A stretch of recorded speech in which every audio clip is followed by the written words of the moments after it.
As part of his working visit to the Russian Federation, Kazakh President Nursultan Nazarbayev took part in an informal meeting of the CIS heads of states dedicated to the 20th anniversary of the Commonwealth. The Russian capital city, Moscow, also hosted a scheduled session of the Council of the Collective Security Treaty Organization. The rotating chairmanship of the organization is now moved from Belarus to Kazakhstan, which presented its priorities and the activities of this military and political alliance.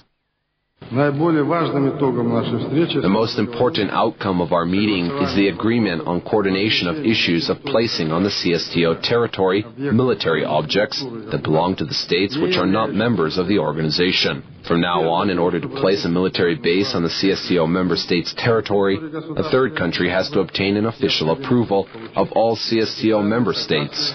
We have all agreed on it. I think this is a vivid example of the unity of the organization. One meeting in the Kremlin was devoted to a significant date, the 20th anniversary of the establishment of the Commonwealth of Independent States. The negotiations of CIS leaders were informal, but such a format did not stop presidents from discussing a wide range of issues, including the work of the CIS observer mission and the conduction of referendums in the countries of the Commonwealth, as well as economic cooperation. One of the key issues of the meeting was the further cooperation between the countries in the humanitarian sphere. At the initiative of Kazakhstan, the next year will see the launch of a pilot project called the Cultural Capital of the Commonwealth, and the cities of Astana and Turkmenmare are to be declared the cultural capitals of the CIS. As part of the anniversary summit of the CIS member states, the presidents issued a joint statement, which reflects some new goals and objectives. It will increase the practical component of the activities of the Commonwealth, namely the well-being and quality of life of the people living in the CIS. All the dismissed oil workers will be shortly employed. A corresponding statement was made by the chairman of Government Commission, Umirzak Shukeyev, at a meeting in Zhanaozen. The issue of opening application reception points at social protection centers is currently being worked out. First of all, we will offer them about 20 options related to their employment at other mining enterprises of our country. Large companies with staff of thousands of people, which you probably know. We will help them move, land a job, settle down, and join the staff. To do this, the President will invite the owners of companies and related governors and give instructions. Now it is important for us to have those who lost their jobs come to us, get registered, and choose one of these options. Some of the dismissed workers will be employed by companies that provide various services to oil companies, concentrated in the Mangistau region. At the same time, people's salaries won't be less than in their previous jobs. The situation in Zhanaozen was completely taken under control. New emergency situations have not been registered. The town's commandant was charged with reporting on the situation on local television twice a day. The burnt buildings are now being restored, and all municipal agencies are now working in an intense mode. A lot of functionaries have arrived from Astana, and they are helping us a lot. We also thank the people who are assisting and supporting us. A special warehouse is now in operation in the city of Aktau, which is receiving the staple food items from different regions of the country. Then the cargo is delivered to Zhanaozen by trucks. Local law enforcement agencies have already identified the organizers of riots, with some of them placed on the wanted list. During the events which happened on December 16, 110 people got injuries, with 73 of them now being in hospitals. 15 people were killed in the riots, including one in Shitpe, while 17 police officers received injuries. The situation in Zhanaozen and the Mangistau region remains stable and under control of law enforcement bodies, the Prosecutor General's office reports. According to the agency's official representative, Nurdaulet Suindikov, there haven't been any offenses over the past day in Zhanaozen and the village of Shitpe. 38 people have been prosecuted over the past 4 days for disorderly conduct and disobedience to police. Another 10 were detained due to being suspected of involvement in the organization of and participation in looting and protest, and 8 of them have already been arrested.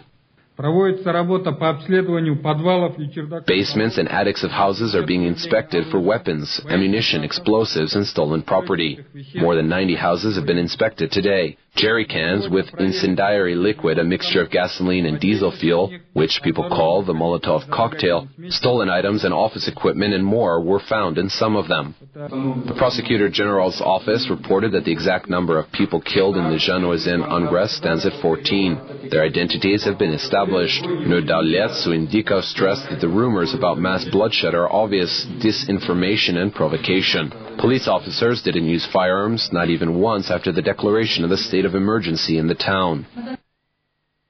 The main task of the Adilet party's promotion campaign is to elaborate each resident of Kazakhstan on the necessity of the fight against corruption. On December 23rd, the party will hold a nationwide rally to protect the country's war and labor veterans. On December 24th, all the regions of the country are to stage roundtable meetings at which party members will discuss the revenue and expenditure of the 2012 state budget.